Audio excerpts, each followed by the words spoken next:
Queer Aesthetics by Claire Colebrook. Perhaps no notion has been more normative than that of becoming, perhaps because of Gilles Deleuze and Felix Guattari, with their concepts of becoming animal or becoming woman, or perhaps because of a now institutionalized post-structuralism that appears to have privileged process over stability, creation over system, and singularity over universality.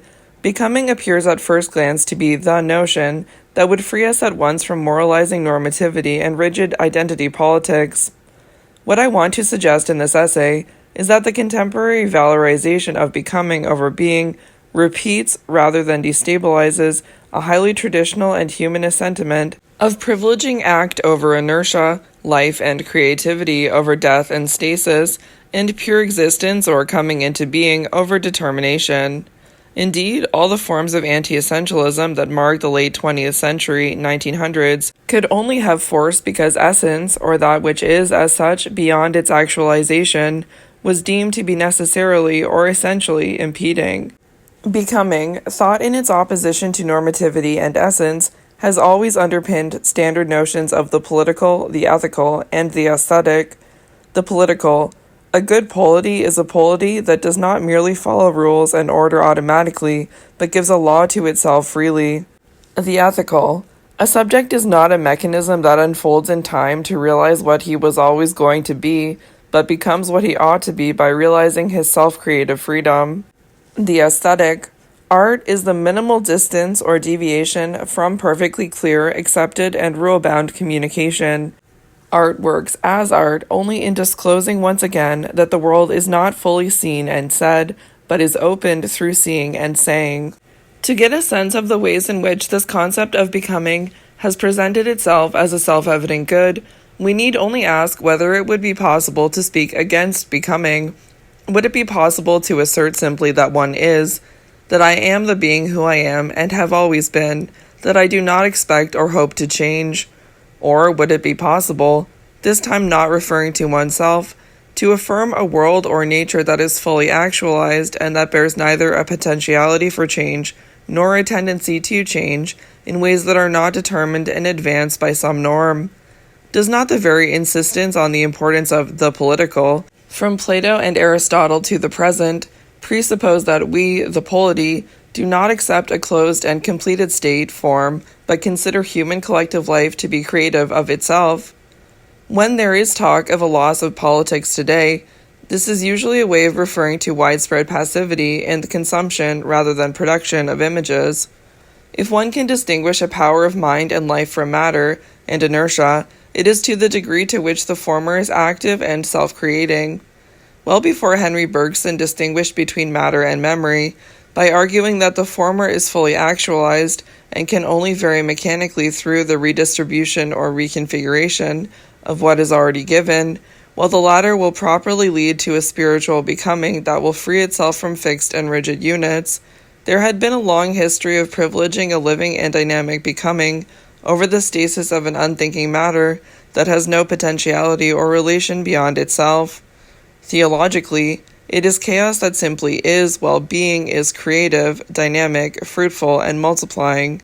Even if, as Giorgio Agamben notes in Homer Sacer, there would be a problem of considering how natural generation would be accommodated in a redeemed world, there is a long history of justifying a properly divine creativity.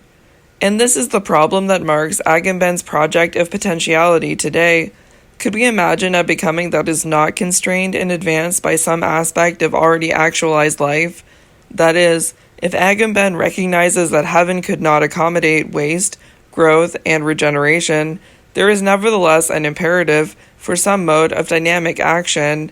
Milton, for example, maintained that the angels, like Adam and Eve before them, will be involved in the production of hymns of praise. Like Agamben 4 centuries later, Milton recognizes the problem of human potentiality. A world without becoming would be mere life. Even a redeemed humanity will never remain in itself, but will create further, expressing itself as nothing more than this creating spirit. See Schwartz. We can chart this highly normative anti-normativity of becoming by working back genealogically from Bergson. Bergson's attack on dualism was preceded by a series of anti-Cartesian attacks on mind as a thing within the world. Cartesianism was targeted from its inception as a dangerously mechanistic reduction of the world and a godless detachment of man as substance. See Israel. Bergson's attack of Cartesianism and other representations of mind as a substance within time and space needs to be distinguished from the contemporary appeal to becoming. There is a difference between affirming, as Bergson did, that all life bears tendencies toward explosive difference and inertia, and simply affirming that the subject is nothing other than its pure relation to what it is not, a pure becoming. That is, there is a difference between a metaphysical objection to positing one substance, such as mind, as the point from which time and movement are perceived, and the existential objection that man or humanity is distinguished by its not having any essence other than its capacity to become. Bergson did not treat mind as becoming, rather than being, without thoroughly challenging the notion of a simple opposition between being, what simply is, and becoming, processes of change that those beings undergo. What Bergson radicalized in his vitalism was a failure to think the difference between being and becoming appropriately. That is, Bergson will not, as later affirmations of becoming would do, celebrate life or political subjects as mobile and self-creating, in opposition to a supposed essential or timeless nature or bare life. He will remove man from his privileged position of homo sui faber and describe all life as bearing, at least in part, an explosive capacity to destroy its bounded and self-same identity.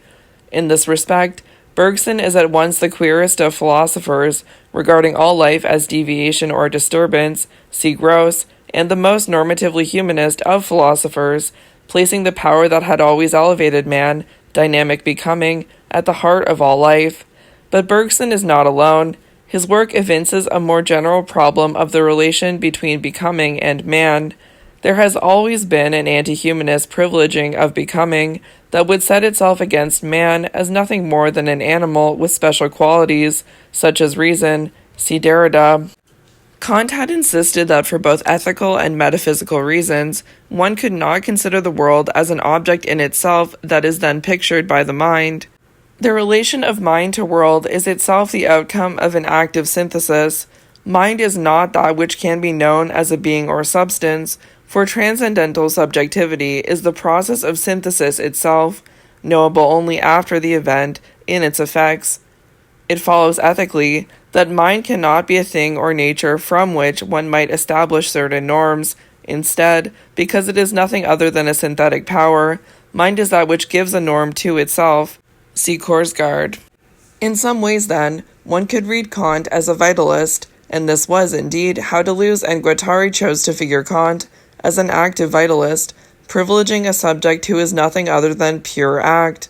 In contrast to Kant, they set another tradition of vitalism, running from Leibniz to Raymond Rouyer. That second, passive tradition is not that of a subject but of a pure internal awareness. Vitalism has always had two possible interpretations, that of an idea that acts, but is not, that acts therefore only from the point of view of an external cerebral knowledge, or that of a force that is, but does not act, that is therefore a pure internal awareness. If the second interpretation seems to us to be imperative, it is because the contraction that preserves is always in a state of detachment in relation to action or even to movement, and appears as a pure contemplation without knowledge. In the conclusion of this essay, I will look at this passive vitalism in relation to D.H. Lawrence's poetry, but for now we can note that such a tradition of vitalism would enable us to consider different modes of becoming and different modes of aesthetics. Aesthetics does not, of course, begin with Kant, as there has always been some conception of art or beauty at the heart of philosophy, with beauty in turn being linked to a proper and normative mode of becoming. This occurs most obviously in Plato's Symposium, where it is the beauty of the beautiful that explains its desirability. Desire should, in its apprehension of the beautiful, move beyond the delighted perception of any beautiful object, and arrive at the understanding that insofar as there is apprehension, insofar as there is perceiving, one ought to direct oneself to that which makes apprehension in general possible. This possibility is the form or idea as such. We perceive beautiful things only because they actualize a potential to be beautiful that is never exhausted in any single being. It is that eternal potentiality, or idea, that knowledge ought to attain. This attainment occurs through becoming, not simply accepting passively what is true or good or beautiful, but realizing it for oneself through dialogue, education, and reason. This good becoming is liberation from the passively received and an activation of proper potentiality, both seeing through the beautiful, the beauty that makes perception possible, and the potentiality of oneself, becoming what one ought to be by activating dynamic perception. We can contrast Platonic perception, desire, and ideas, where perception is drawn to that ultimate ground or condition which makes it possible, to Deleuze's notion of a desire that bears a potential for ideas only in relation. Desire is the capacity to create relations through encounters, relations that are external to the potentialities of differential powers from which they emerge. Drawing on, among other sources, the passive vitalism of Raymond Royer, Deleuze posits that the development of a body occurs not just as the unfolding of a form from itself, but as an orientation to what Royer refers to as transcendental forms, or what Deleuze calls ideas. For Royer, the becoming of an embryo is neither self-determined from the beginning, nor caused by the environment. Instead, there are virtual powers toward which development tends. In the case of camouflaged animals, becoming makes sense only in relation to a field that is beyond the animal's body-world relation. This passive vitalism is one in which life is not some force that actualizes itself in single bodies, but a field of survey that places any body's becoming in relation to the forces of its milieu, and never as active self-creation. Becoming woman and becoming animal, for example, are not the becomings of women or animals, which is why, notoriously, in A Thousand Plateaus, Deleuze and Guattari distinguished becoming woman from the women's movement, and also saw becoming woman as the starting point for all becomings. There would no longer be man as subject, the being who is nothing more than his own self-becoming, for becoming woman suggests that becoming is oriented or tends toward a term beyond the process of becoming. Becoming woman and becoming animal are also tied to writing. For Deleuze and Guattari, writing is rhizomatic insofar as it possesses a force and field of its own, beyond the self, mastery, or becoming of the writer. There is not a self who affirms its own becoming as a woman, nor a self who writes about animals to uncover animality as such, for there are no terms or points, no human or animal, outside of encounters, and neither term becomes for itself, from itself, or without inflection from without. There is no woman as such or animal as such toward which one becomes, but there are styles of becoming, such that any becoming woman will both encounter something other than itself and rewrite just what that other or woman is. Deleuze's reversal of Platonism in difference and repetition is not an elimination of ideas, but a creation of a new concept of the idea. One does not become toward the idea in order to realize oneself, for ideas are created attractors that violate thought's self-sameness and transgress any internal or proper becoming. Plato's ideas are transcendent. They are potentials toward which thought might direct itself. Deleuze retains this aspect of the idea, while refusing to place the outside of thought beyond life. When Kant rejects any notion of ideas that are transcendent to thought, and instead argues that the ideas toward which thought strives are consequences of extending thought's own potential beyond any given object, he liberates becoming from any end outside itself. Against rationalism, Kant asserts that supreme ends are not only ends of reason, but that in positing them, reason posits nothing other than itself. The subject is now elevated to becoming both an ethical being who gives a law to himself, because he is pure power of decision and does not proceed from any decided norm, into an aesthetic subject whose capacity to perceive form as such allows him to feel his own harmonizing and synthesizing activity. Is it surprising, then, that today theory appears to be enlivened by the concepts of potentiality, becoming, and the experience of the work of art that would be liberated from any norms or figures, any meaning, other than that of perception feeling itself perceiving, art feeling itself as art. The most explicit exponent of such a potentiality, freed from any body, norm, or organism, other than its own power of the pure act, can be found in the work of Agamben, who, in Potentialities, explicitly turns back to Aristotle to think a potentiality that is not governed by an already given end. And, despite his criticism of vitalism and Deleuze, Badiou's emphasis on the subject, as a pure act facing the void, without any prior or determining body or transcendence, could also be read, as Badiou himself will do in Manifesto for Philosophy, as a subjectivism of a specifically Platonic mode. The subject is nothing other than an apprehension of a universal that it brings into being. This universal for Badiou demands a certain fidelity beyond any worldly or already individuated point of view. For all their differences, and they are many, both Agamben and Badiou regard the work of art as an experience that is irreducible to the cognitive or predicative statements of philosophy or science. For Agamben, the work of art demonstrates that, before there are subjects who have proper and determined ends, there is the opening of the world as such. For Badiou, the work of art's experience of a world is not, as Heidegger would have it, the proper mode of thought qua thinking as disclosure. Rather, it is because a world is unfolded poetically that philosophy can argue that there is no world in itself outside its disclosure, no throbbing, pulsating, lived, only a void. The aesthetic, then, has, at least since Kant, been a way of returning the subject from its captivation with the given and known world to the subjective conditions through which any such world is given. In Kant, it is in the work of art that one feels, but does not know, the synthesizing power of the subject.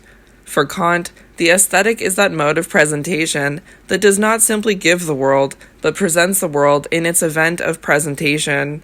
Kant's vitalism of a subject who cannot submit to a norm precisely because he is the power from which any possible being might be figured, has its pre-modern and theological precursors. For Aquinas, God is not a being who acts according to an essence, for his essence is nothing other than that of pure being.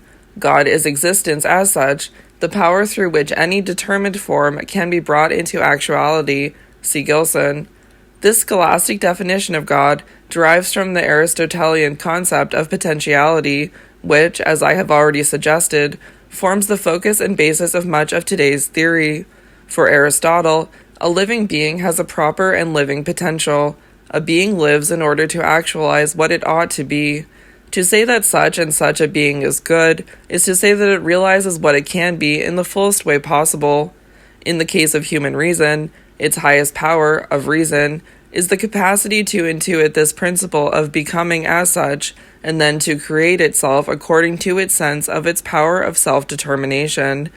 When contemporary writers such as Agamben, who refers explicitly to Aristotle, or Judith Butler, who adopts the more general notion of performativity, seek to liberate the self from any proper end that would govern its becoming, they at once react against the traditional definition of human potentiality as teleological, and repeat the idea that the human animal has a peculiarly special end, that of having no end, of being oriented to nothing proper. To say that becoming is normative is to make a twofold claim.